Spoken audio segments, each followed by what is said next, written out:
बिस्मिल्लाहिर्रहमानिर्रहीम। अस्सलाम वालेकुम नाज़रीन, आप यूट्यूब चैनल देख रहे हैं। मैं इमरान ख़ान हूँ। ये फ़जर की नमाज़ के बाद मैं ये वीडियो रिकॉर्ड करवा रहा हूँ और इंतज़ार मैं इसलिए कर रहा था सारी रात कि FIRs का पता चल जाए कि टोटल कितनी FIRs मेरे ऊपर अभी तक दी गई हैं। जो मेरे पास अभी तक इन्फॉर्मेशन है उसके मुताबिक एक लाहौर में FIR है, एक गुजरांवाला में FIR है, एक गुजरा में FIR है, 2 झंग में FIRs हैं और एक अटक में FIR है।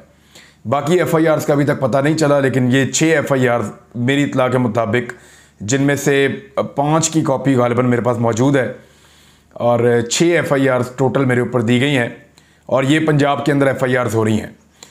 कल मेरे घर से हथियार ले गई थी पुलिस, हमें उन्होंने निहत्था किया। मैं अपने और अपने घर वालों का सेल्फ़ डिफेंस अब नहीं कर सकता।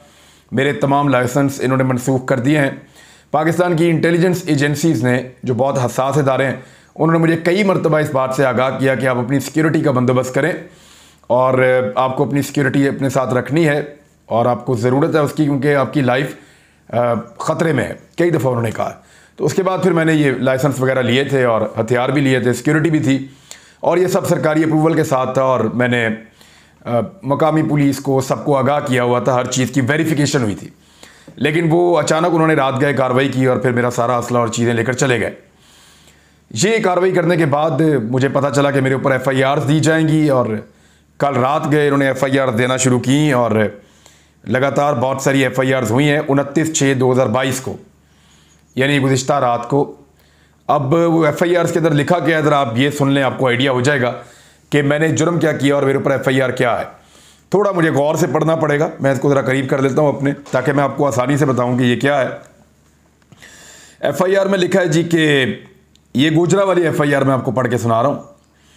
उसमें जो मुद्दई है वो ये कहता है कि बाज़ सियासतदानों और बाज़ इलेक्ट्रॉनिक मीडिया के लोगों ने कसम खा रखी है कि पाकिस्तान को कमज़ोर करना और पाकिस्तान की अफवाज की ताकत को कमज़ोर करना है, दुश्मन के एजेंडे को ताकत देनी है, पाक फ़ौज के ग्राफ और इमेज को नुकसान पहुँचाना है। ये कि आईने पाकिस्तान में पाक फ़ौज के ख़िलाफ़ बयानबाजी करना, गुफ्तगू करना जुर्म है और पाकिस्तान के कानून में भी जुर्म है और मना है। ये कि पाकिस्तान की तारीख़ मुल्क के दुश्मन अनासर, इनके आला कारों से भरी पड़ी है। बिलाखिर मुल्क दुश्मन अनासर ख़ुद अपनी मौत मर जाते हैं। ये कि पाक फ़ौज को पूरी दुनिया तस्लीम करती है, उसकी महारत और दलेरी को, उसके मुनज़्ज़म होने को तस्लीम करती है और पूरी दुनिया में पाक फ़ौज की इज़्ज़त है जो कि क़यामत तक रहेगी। ये कि इमरान रियाज़ ख़ान एंकर पर्सन ने पाक फ़ौज के ख़िलाफ़ ज़बान दराज़ी की है, पाक फ़ौज की तौहीन करने की कोशिश की है और पाक फ़ौज के इमेज को, नेक नामी को नुकसान पहुंचाया है, जो कि इंतहाई तकलीफ़ दह है और नाकाबिले बर्दाश्त है। इमरान रियाज़ ख़ान का ये फ़ेल पूरे पाकिस्तान में देखा और सुना गया, जिससे हर पाकिस्तानी का बशमूल साहिल का दिल दुखी हुआ है, जज्बात को ठेस पहुँची है। ये कि इल्ज़ाम अलैह ने पाक फ़ौज पर बेहुदा इल्ज़ामात लगाए हैं जिनका हकीकत से कोई ताल्लुक़ ना है। इन लोगों को शर्म व हया नहीं है कि पाक फ़ौज के 60,000 अफराद शहीद हो चुके हैं। बकवास करने वालों की आज तक उंगली भी शहीद नहीं हुई। 2-2 टके के लोग पाक फ़ौज पर इल्ज़ामात लगा रहे हैं, जो कि काबिल गिरफ्त है। अंदरी हालात इन्होंने लिखा, इस्तदा है इमरान रियाज़ ख़ान के ख़िलाफ़ मंदरजा बाला दफ़ात के तहत मुकदमा दर्ज करके गिरफ़्तार किया जाए। ये जी महबूब अली ख़ान, वल्द अख्तर अली ख़ान और ये तहसील गुजरा के रहने वाले हैं, इन्होंने मेरे ख़िलाफ़ ये दरख्वास्त दी है। इसके अंदर जो दफ़ात हैं वो मैं आपको बता देता हूँ। अगेन जो एक दफ़ा लगाई गई है 505, उसके बारे में हाई कोर्ट का और सुप्रीम कोर्ट के ऑर्डर्स हैं कि वो रियासत या कोई सूबाई या वफाकी हुकूमत लगा सकती है, कोई आज़ाद इंडिविजुअल वो दफ़ा नहीं लगा सकता, लेकिन वो लग गई है। 505C, 505(2)(109), 501, फिर इसके बाद जो है वो 4 दीगर एक्ट्स हैं और ये बहुत सारी चीज़ें इकट्ठी करके इन्होंने ये FIR मेरे ऊपर दर्ज की है। हैरत की बात यह है कि जो 6 की 6 FIRs अब तक मुझे पता चली हैं, उन तमाम का मतन यही है, एक एक लफ्ज़ ऐसे ही लिखा हुआ है। यानी पाकिस्तान के 6 शहरों के अंदर 6 ऐसे लोग जो मेहनत मजदूरी करते हैं या मुख्तलिफ शहरों में रहते हैं, उन 6 के 6 लोगों को एक ही तरह का ख्याल आया, उन्होंने एक ही तरह की तहरीर बनाई और एक ही वक्त में सारे पुलिस स्टेशन पहुंच गए और जाकर उन्होंने पुलिस को दी और पुलिस ने एक ही वक्त में सारी एफआईआर दर्ज कर दी। अजीब नहीं लगता आपको?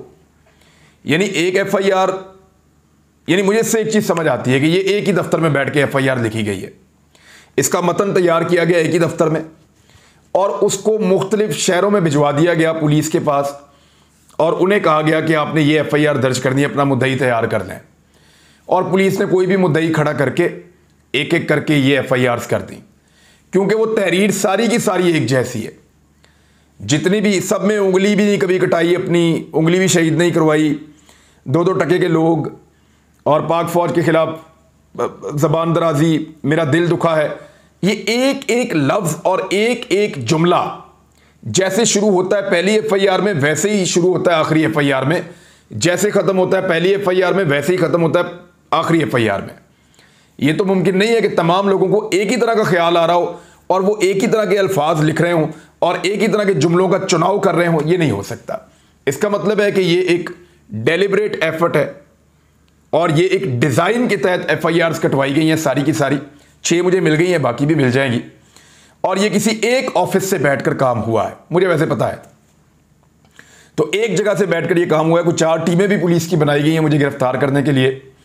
मैं अपना जो लीगल राइट है जमानत का, उसको कोशिश करूंगा कि मुझे जमानत मिल जाए, लेकिन अगर मुझे जमानत मिलने से पहले गिरफ्तार कर लिया तो मेरी कुछ वीडियोस हैं वो आप देख लीजिएगा, आपको पता चल जाएगा कि मुझे क्यों गिरफ्तार किया गया और किन लोगों ने गिरफ्तार करवाया और उसके पीछे क्या चल रहा है।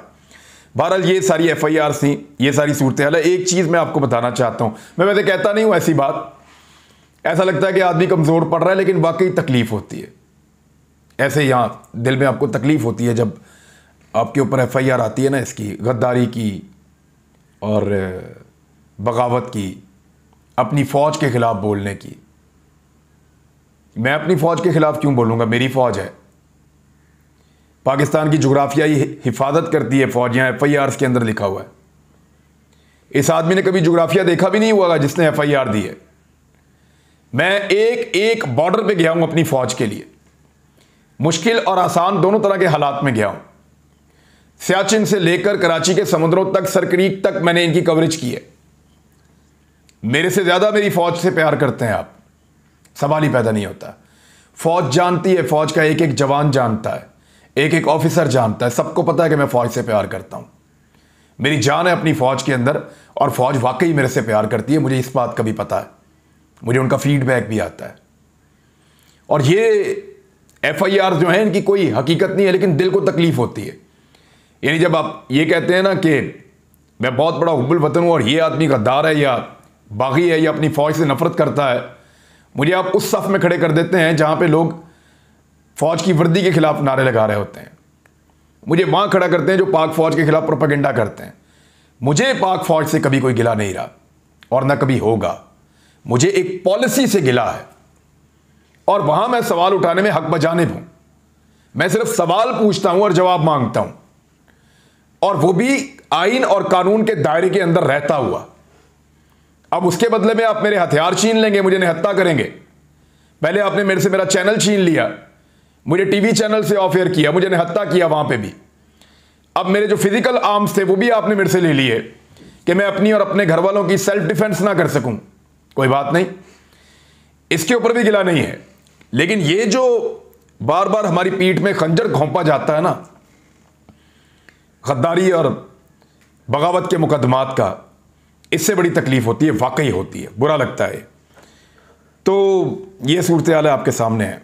अब इसके ऊपर मैं और क्या बात करूं, मेरे ख्याल में वापस आते हैं अपने रूटीन के मामलात की तरफ। तो मौलाना फजलुर रहमान साहब के हवाले से बुरी खबरें आना शुरू हो गई हैं, क्योंकि JUI के साबिक नायब अमीर मौलाना गुल नसीब ने इंकशाफात कर दिए हैं काशिफ अब्बासी साहब के प्रोग्राम में। कुछ दिन पहले मेरी इनसे मुलाकात हुई थी।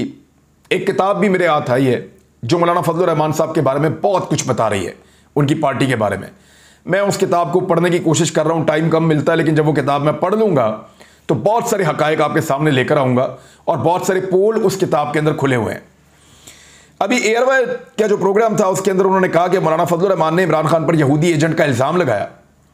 जब शूरा इजलास में पूछा गया तो इमरान खान यहूदी एजेंट है तो सबूत दें ताकि हम सारे भी इल्ज़ाम लगाएं, तो फजलुर रहमान ने कहा कि इमरान खान को यहूदी एजेंट कहना बस एक सियासी बयान है। यानी मौलाना फजलुर रहमान साहब ने एक सियासी, ये तो झूठ है फिर, यानी सियासी बयान आप कह के निकल जाते हैं झूठ बोल के।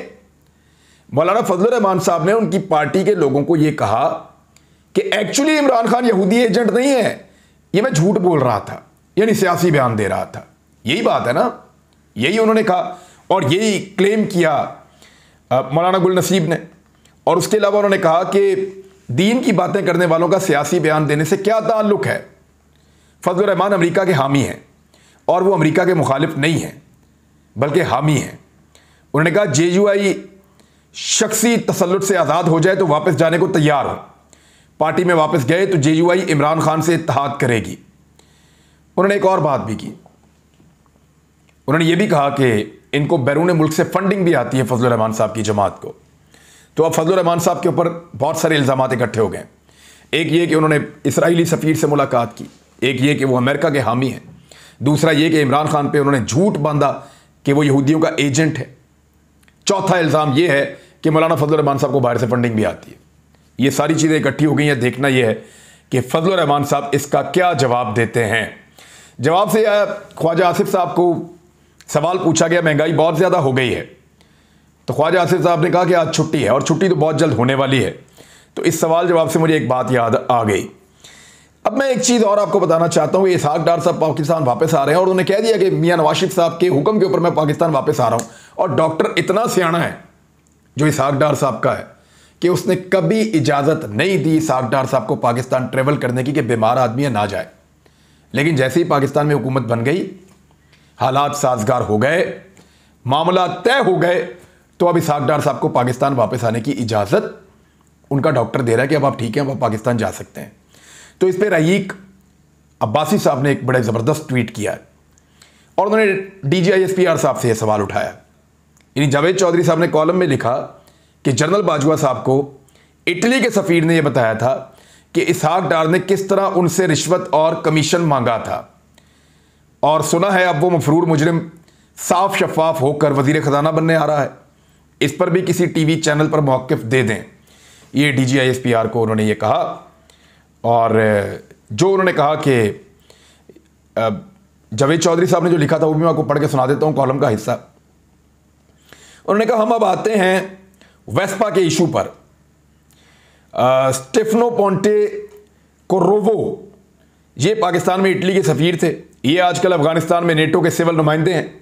ये army chief general Qamar Javed Bajwa के पास गए थे और उन्होंने कहा था कि वेस्पा पाकिस्तान में 2 प्लांट लगाना चाहता है, लेकिन वज़ीर ख़जाना इसहाक डार ने वेस्पा की इंतज़ामिया से कमीशन मांग लिया। जनरल बाजवा ने यह इशू भी नेशनल सिक्योरिटी कमेटी की मीटिंग में उठाया था। कमेटी में शामिल तमाम लोगों ने यह बात सुनी थी, लेकिन किसी ने इसहाक डार से वजाहत नहीं मांगी थी। मैंने भी ये बात 2017 में सुनी थी और इसकी तस्दीक भी की थी। इस मीटिंग में मौजूद लोग आज भी जिंदा हैं और आप उनसे भी कंफर्म कर सकते हैं। हुकूमत वेस्पा और स्टेफनो से भी पूछ सकती है और जनरल बाजवा भी मौजूद हैं, आप उनसे पूछ लें ये इल्ज़ाम दुरुस्त हैं या गलत। ये सिर्फ अल्लाह जानता है, जिसको हम सब ने जान देनी है या इस तरह का कोई जुमला होगा। बहरहाल ये जावेद चौधरी साहब ने लिखा था, ये मैंने आपको पढ़ के भी सुना दिया। अच्छा, इसी कमीशन के मामले के ऊपर एक और ट्वीट है और वो बड़ा खौफनाक है, वो मैं आपको बता देता हूँ। और वो बहुत करीबी हैं PMLN के साहब जिन्होंने वो ट्वीट किया है या उसके ऊपर जो तफसीलात उन्होंने बोली हैं, अब वो ट्विटर के ऊपर मौजूद है, मैं आपको वो बता देता हूँ। ये हुआ यह है कि घर के भेदी ने लंका ढा दी है। अनीक नाजी साहब है, नज़ीर नाजी साहब के बेटे हैं, नवाज शरीफ साहब के बहुत करीबी हैं, बड़ा अच्छा इनका उनसे ताल्लुक़ है। तो उन्होंने लिखा कि मरियम औरंगज़ेब ने एक्सटेंशन के लिए चेयरमैन पैमरा सलीम बेग से 20 करोड़ रुपए रिश्वत वसूल कर दिए। और ये वही सलीम बेग है जिसने मुस्लिम लीग नून की पिछली हुकूमत में मिनिस्टर मरियम औरंगज़ेब को 7 करोड़ रुपया देकर PIO का ओहदा लिया था। ये अनीक नाजी ने इंकशाफात किए हैं। बहरहाल अब अनीक नाजी जाने और PMLN जाने और मरियम औरंगज़ेब जाने, देखते हैं अब इनके बीच में मामलात कैसे तय होते हैं। नैब की तरामीम से जो है वो दिल नहीं भरा मौजूदा हुकूमत का, और अब वो नैब के अंदर मजीद तरामीम करने जा रही है। और वो क्यों करने जा रही है, उसकी कुछ रीज़न हैं, कुछ और बड़े लोगों को बचाना है। हुकूमत की एक बार फिर नैब तरामीम एक और मुसवदा उन्होंने तैयार कर लिया और अब बड़े बड़े नैब के चुंगल से आज़ाद हो जाएंगे। प्ली बारगेन से केस के बाकी मुल्ज़िमान मुतासिर नहीं होंगे। तरमीम को आइंदा काबीना इजलास में मंजूरी के लिए पेश किया जाएगा। 50 करोड़ से ज़्यादा की रकम की करप्शन नैब के दायरे इख्तियार में आएगी। जो शख्स जिस इलाके में जुर्म करेगा उसी इलाके की अदालत के अंदर उसका केस दायर होगा। इस तरमीम के बाद आसिफ अली जरदारी, फरियाल तालपुर, मुराद अली शाह के केसेस सिंध में मुंतकिल हो जाएंगे। लिहाजा इन तीनों को बहुत बड़ा फ़ायदा होगा और बहुत सारे लोगों के फ़ायदे होने जा रहे हैं नैब की नई तरमीम के बाद।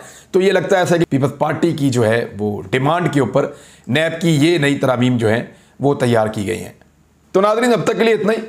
अपना ख्याल रखिएगा। बहुत सारी और ख़बरें भी हैं आपको मैं बताऊंगा और आज का दिन बहुत इंपॉर्टेंट है, लेकिन इसके बारे में तफसीलात आपको बताएंगे बाद में। अपना ख्याल रखिएगा, अपने इस चैनल का भी। अल्लाह हाफ़िज़।